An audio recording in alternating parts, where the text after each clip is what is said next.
tâm pha te thoru suai tu Krista bel te chu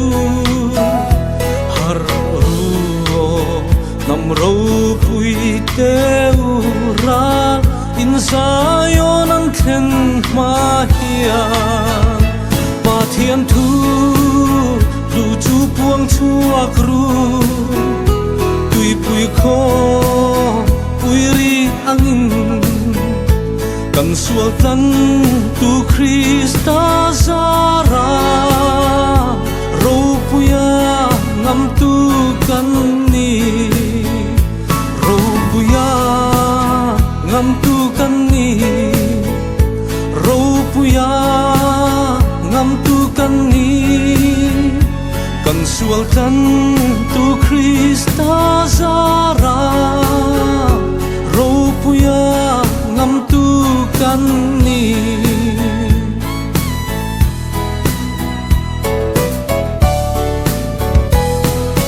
kan ma mi huai kal te kha an ding he he mun na ya an buan sa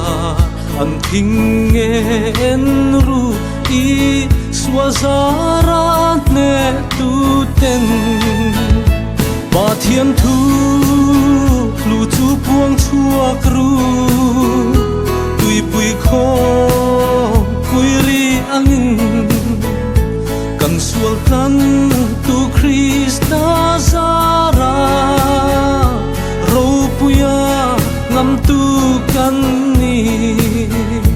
ro puya ngam tu kan ni ro puya ngam tu kan ni kan sual tan tu Krista zara ro puya ngam tu kan ni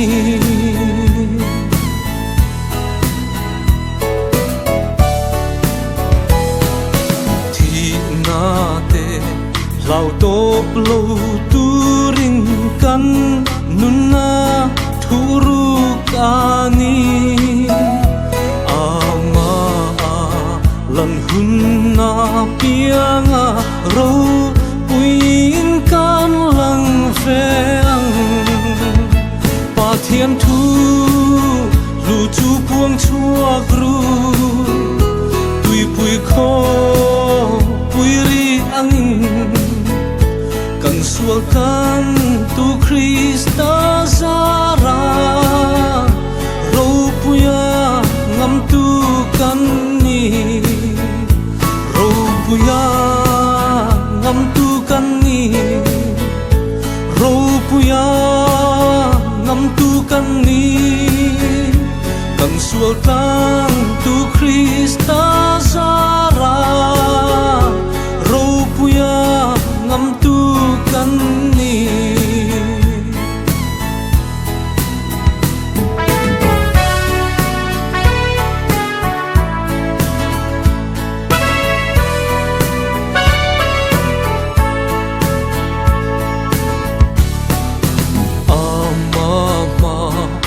kan ding tre vang a ro pui sia tre turin a ma choi moin kan fa kang kan lo man te mu tre ving pa thiam thu lu chu puang chuak ru tui pui kho pui ri angin kan sual tan tu Krista zara ro puya ngam tu kan ni ro puya ngam tu kan ni ro puya ngam tu kan ni kan sual tan tu Krista zara